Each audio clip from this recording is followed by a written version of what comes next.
Once we started receiving traffic, our goal was to monetize it. We asked questions and got advice from people in the industry. We now work with nine ad networks. 7 of them are in the US, 1 is in Canada, and 1 is in the UK. The most important thing that I've learned is that you must be persistent and continue to apply to the same ad network even if you get denied. Some of these ad networks we've applied like 3 or 4 times, and we had dreams of actually working with them because they're somewhat prestigious for us.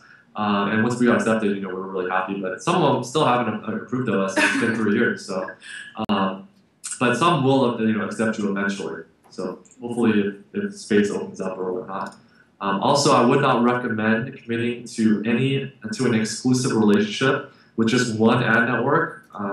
Probably because they wouldn't be able to fill all of your impressions. If you're getting a lot of impressions, you probably won't fill every single impression. Just one ad network might not be able to do that for you. So it's a safer bet to diversify your risk, protect yourself, than just to go with the one. So we both thought that it would be a really great idea to advertise from the very beginning, just so that our viewers would get used to it. So we never really had any type of shock when it came to that, or really any complaints for the most part. Maybe one here or there, but really not that much. If you put out quality content for free, our idea is that most people will understand you're going to have to get paid somehow.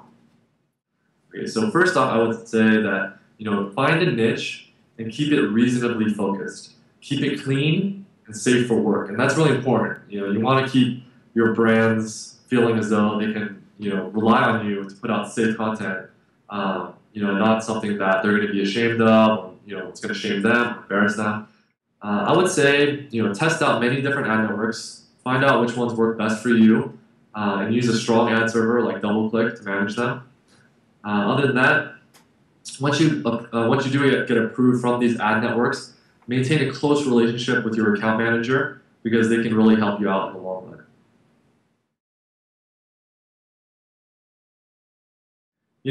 It's a good question.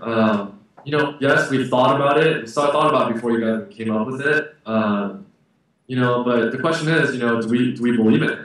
You look at Rupert Murdoch and how he's going with Fox, right? Or I think Wall Street Journal has been doing that for a long time. They've found success doing what they do. But the question is, can you find that same information, for free? And I think for us, I'm a strong believer in free content. That's something where, it's kind of in my moral, I guess you could say, or ethics. I don't know, but So in that sense, no, I don't think that we would be going that direction because we will find other ways to monetize our site while allowing everyone that wants to see our site to see it. But people have asked, and someone asked us not too long ago if they could actually pay us so they don't see any advertising, which I thought was interesting. Because I guess they really enjoy the content, but they don't want to see any ads. So that's another interesting thing that we haven't really, kind of gone And I would add one more thing is, just because I think about this with the Met doesn't mean I wouldn't think about it differently with another site, such as a directory. If I had a directory of, doctors, or if I had a directory of some job employment site, then of course, I would charge people to come in and see and charge them because that's a different business model. But our business model is such where we want everyone to see our content, get paid because there's advertisers that will actually pay us, and we would rather that. Like I said, there's many different business models, and this is just the right one for this site.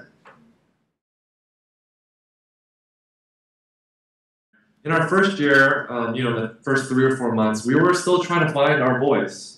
We had an idea, but it was a social network more than it was a blog, I think.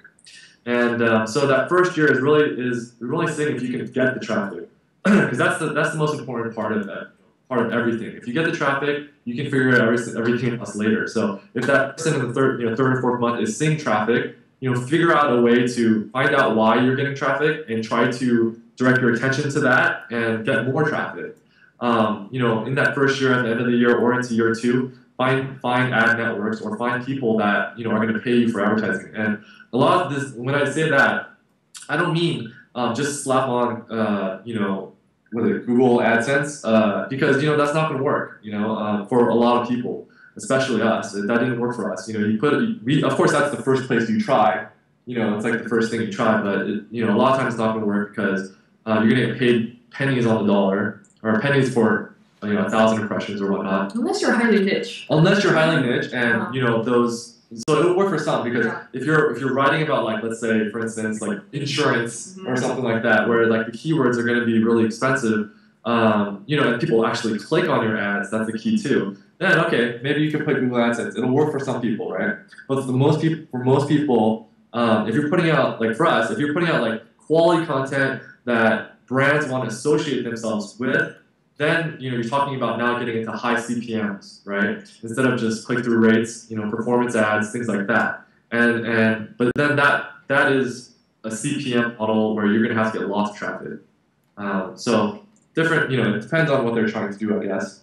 I would add to that, for the first 3 months, I would say, Eugene is right about, find your niche. And I also think that you really have to kind of look long-term and see it, if you're going to see it as a business, and you have to work it like a business. You have to, think. You have to kind of balance the whole business part of it, and also, what your goals are going to be. Like how much you're going to invest in it, time-wise. It's not just for Eugene and I. He works till like 3 in the morning or something, and I'm more of a balance. I'll work less, but in general, it's you have to figure out. If you're going to go for it, you have to really commit. And I think a lot of people, we've seen a lot of people come and go. And so, when you see people come in, they think it's vlogging and it's interesting and it's kind of fun. Finding content, getting great content, getting original content, that is very difficult. And I think if, you're committed to doing that and you can find that right niche and you have a voice, then I think you can be very successful. But it's very crowded out there too. So I would say, you just really have to really love it at the end of the day. Yeah. And I would add, I think a big reason of why Alice and I were successful is because we really did commit in the beginning. We did this full time, our jobs, from the very beginning. From day one.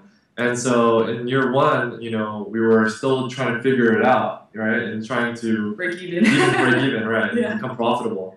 But by year 2, I think we easily broke that, and then now we're getting to year 4. So things are, I guess you could say, healthy. Mm-hmm.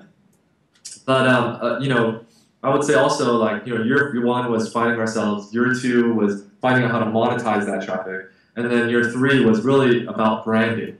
Finding, creating a strong brand that people would trust, a brand that, people are going to respect. And then now into year 4, we're all about expansion and creating like that store, horizontal growth, and trying to leverage our traffic, and our brand to sell a product.